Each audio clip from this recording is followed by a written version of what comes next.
যত সুন্দর ভাবনা তত সুন্দর মানুষ, চেহারা তো মাত্র আবরণ। আসসালামু আলাইকুম।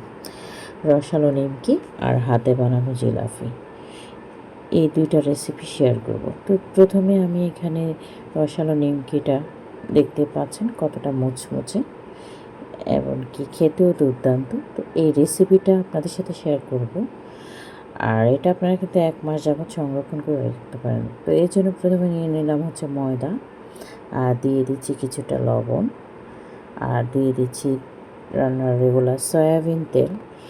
এটা অনেকটা আপনারা পরোটার যে ডোটা আমরা করে থাকি ওভাবেই করে নিতে পারেন। তো এখন আমি নর্মাল টেম্পারে পানি দিয়ে আস্তে আস্তে ডোটা তৈরি করে নিচ্ছি। আর এই ডোটা তৈরি করে আমি এটাকে 30 মিনিটের জন্য রেখে দিব, কারণ যাতে এটা সেট হয়ে যায়। তো 30 মিনিটের জন্য এটাকে সেট করে এরপরে আমি 30 মিনিট পরে ফিরে আসলাম। দেখতেই পাচ্ছেন আমার ডোটা একদম রেডি।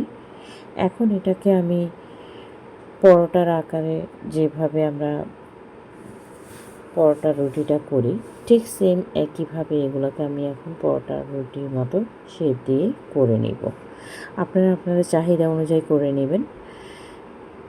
তো দেখতেই পাচ্ছেন এখন আমি এটাকে বেলে নিচ্ছি। আর এই রেসিপিটা কিন্তু খুব ইজি, শুক্রবার কিংবা বিকালের নাস্তার জন্য এটার কোনো তুলনাই হয় না। আর শুক্রবার আসলে কি ফ্যামিলির অন্যান্য সদস্যরা কিন্তু ঘরে থাকে। তো এখানে আমি কিছুটা তেল আর কিছুটা ময়দা দিয়ে একটা মিশ্রণ তৈরি করে নিয়েছি। এর মধ্যে সেই পরোটাটাকে আমি কেটে একটা সাইজ করে নিচ্ছি। সৌন্দর্য আসলে কি, আপনার সৌন্দর্যটা হচ্ছে মুখের একটা আবরণ মাত্র, আর প্রকৃত সৌন্দর্যটা আসলে মানুষের মনুষ্যত্বের ভিতরেই থাকে। তো সেমভাবে আমি এখন এটাকে 4 কোণা শেপে কেটে মাঝখানে এখন আমি আবার কেটে দিচ্ছি ছুরির সাহায্যে। আর এই কাটাটা আপনারা দেখতেই পাচ্ছেন খুব ইজি। আর প্রত্যেকটা খাবারে কিন্তু আপনার সৌন্দর্যটা যদি ফুটে না ওঠে তাহলে কিন্তু আপনার খেতেও ভালো লাগে না। তো এখন আমি এগুলাকে আস্তে আস্তে করে এটাকে আমি মুড়িয়ে দিব। আর এই নাস্তাটা কিন্তু খুবই ইজি, এবং কি দেখতেই পাচ্ছেন কিভাবে আমি মুড়িয়ে নিলাম।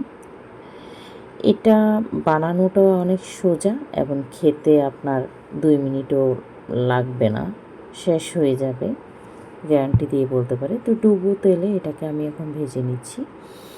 এই ক্ষেত্রে আপনার মিডিয়াম টু লো আছে রান্নার রেগুলার সয়াবিন তেলে হালকা আছে এটাকে ভেজে নেবেন। তো এটাকে আমি মুচমুচে করে ভেজে নিলাম। দেখতে পাচ্ছেন আমার ভাজাটা অলরেডি ডান। কারণ এইভাবে আপনার প্রত্যেকটা রসালো নিমকি পিঠাটা তৈরি করে নিতে পারেন। এর মধ্যে আমি প্যানে চিনি 1 কাপ আর দিয়ে দিলাম গুড়। আপনারা চিনি দিয়েও করতে পারেন, আমি গুড়টা দিয়েছি যাতে কালারটা ভালো আসে। আর দিয়ে দিলাম পানি দিয়ে এখন আমি এটাকে গলানোর আগ পর্যন্ত অপেক্ষা করব। তো দেখতেই পাচ্ছেন আমার শিরাটা অলরেডি গলে এসেছে, একদম রেডি। আর কালারটা মাশাআল্লাহ খুব সুন্দর আসছে। থিকনেসটা কেমন হবে সেটাও দেখিয়ে দিলাম। তো এটা যখন একটু ঠান্ডা হয়ে আসবে তখন আমি এই পর্যায়ে সেই পিঠাটা এখানে দিয়ে দিচ্ছি। আর এই নাস্তাটা আসলে কি গেস্ট আসলেও কিন্তু দিতে পারেন, আর এটা সংরক্ষণ করে রাখতে পারেন। আপনার এটা একদিন বানিয়ে, বেশি করে বানিয়ে কিন্তু 1 মাস পর্যন্ত এটা ভালো থাকে, কিচ্ছু হবে না।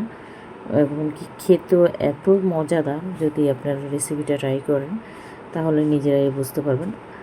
আর কোন রেসিপির কোনো অংশ যদি কারো ভালো লাগে, যারা নতুন দেখছেন প্লিজ সাবস্ক্রাইব করে পাশে থেকে যাবেন, বেল আইকনটা প্রেস করে দিন, যাতে আমি কোনো নতুন ভিডিও দিলে আপনারা সাথে সাথে নোটিফিকেশন পেয়ে যান।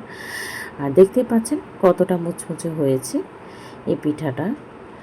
তো আমার দ্বিতীয় রেসিপি হচ্ছে জিলাপি। জিলাপিটা আসলে আমরা অনেকে বানাইতে পারি না, তো হাতে বানানো জিলাপি অন্যরকম হয়, দেখতেই পাচ্ছেন। তো সেই রেসিপিটাই শেয়ার করছি। আর জিলাপি এই রেসিপিটা দেখে যে কেউ এটা বানাতে পারবে, বাচ্চারাও পারবে চাইলে। তো এখানে আমি কিছুটা পানি দিয়ে নারকেল কোরানো দিচ্ছি, চাইলে দিতে পারেন, আবার চাইলে অ্যাভয়েডও করতে পারেন, কিন্তু এটা দিলে একটা ভালো একটা স্মেল আসে, আবার খেতেও খুব ভালো লাগে। লবণ দিয়ে আমি এখানে পানি দিয়ে এখানে আমি দিয়ে দিলাম হচ্ছে ময়দা দিয়ে, এটাকে আমি একটা ডো তৈরি করে নিচ্ছি। এটাও খুব ইজি একটা রেসিপি। তো আমি দুইটা রেসিপি আপনাদের সাথে শেয়ার করছি। কার কোন রেসিপিটা ভালো লাগলেও প্লিজ আমাকে কমেন্টে জানাবেন। আর ভিডিওতে একটা করে লাইক কমেন্ট করবেন এবং ভিডিওটা ফুল ওয়াচ করে যাবেন। আমরা যারা ভিডিও বানাই অনেক কষ্ট করে বানাই, আপনারা সবাই জানেন। আপনাদের দেখাতে আমাদের সার্থকতা আর ভালোবাসা। দেখতে পাচ্ছেন আমি কিন্তু ডোটা অলরেডি তৈরি করে নিচ্ছি। এখন এটাকে আমি লেচি করে কেটে এটাকে আমি লম্বা করে দড়ির মতো পাকিয়ে নিচ্ছি। এটাও খুব ইজি, কারণ এটা হাতে বানানো জিলাপি এমনি আমরা যদি করতে যাই ব্যাটারটা হয়তো কম বেশি পাতলা হয়ে যায় কিংবা ইয়ে হয় না, কিন্তু এভাবে যদি আপনি করেন মাশাল্লাহ এত সুন্দর হয়, যেটা আপনারা যদি যখন ঘরে ট্রাই করবেন নিজেরাই অবাক হয়ে যাবেন। এইভাবে আপনারা প্রত্যেকটা দড়ি দড়ির মতো করে এভাবে আপনারা শেপ দিয়ে নেবেন। তো আমারগুলা আমি আপনাদেরকে দেখিয়ে দিচ্ছি কতটা আকর্ষণীয় এবং কতটা সুন্দর হয়েছে দেখতেই পাচ্ছেন। রেসিপিটাও খুবই ইজি, আপনারা এটাও কিন্তু বানিয়ে 1 মাসের মতো সংরক্ষণ করে রাখতে পারেন। তো এর মধ্যে আমি কিছুটা প্যানে 1 কাপ চিনি আর 1 কাপ পানি দিয়ে এখন আমি শিরাটা তৈরি করে নিব। তো শিরাটা তৈরি করে নিয়ে এটাকে চিনিটা গলে রাত পর্যন্ত অপেক্ষা করব। তো দেখতেই পাচ্ছেন আমার চিনিটা মনে হচ্ছে শিরাটা গলে গিয়েছে, এক তারের মতো দেখা যাচ্ছে। তো এটাকে এক সাইডে রেখে আমি সেই জিলাপিগুলোকে ভেজে নিব এখন রান্নার রেগুলার সয়াবিন তেলে। অল্প আছে, আপনারা একটু সময় নিয়ে এটাকে ভেজে নেবেন। ভালোবাসা আসলে কি প্রত্যেকটা খাবার বলেন, প্রত্যেকটা চাওয়া পাওয়া বলেন, প্রত্যেকটাতে কিন্তু একটা আকর্ষণ ফিল করে সবাই। আপনি এখানে খাবার কিংবা সব কিছুতেই কিন্তু ভালোবাসা না থাকলে কিন্তু হয় না। ভালোবাসা দিয়ে আপনি পৃথিবী জয় করতে পারবেন।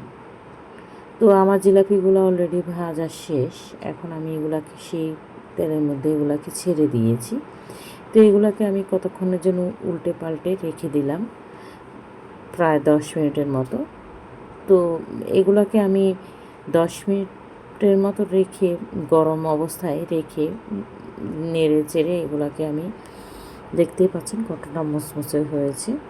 তো রেসিপি ভালো লাগলে আবারও বলছি একটা করে লাইক দেবেন, কমেন্ট করবেন এবং আমার চ্যানেলটাকে সাবস্ক্রাইব করতে ভুলবেন না। আর যারা এই পর্যন্ত আমাকে সাপোর্ট করেছেন তাদের কাছে আমি অনেক ঋণী।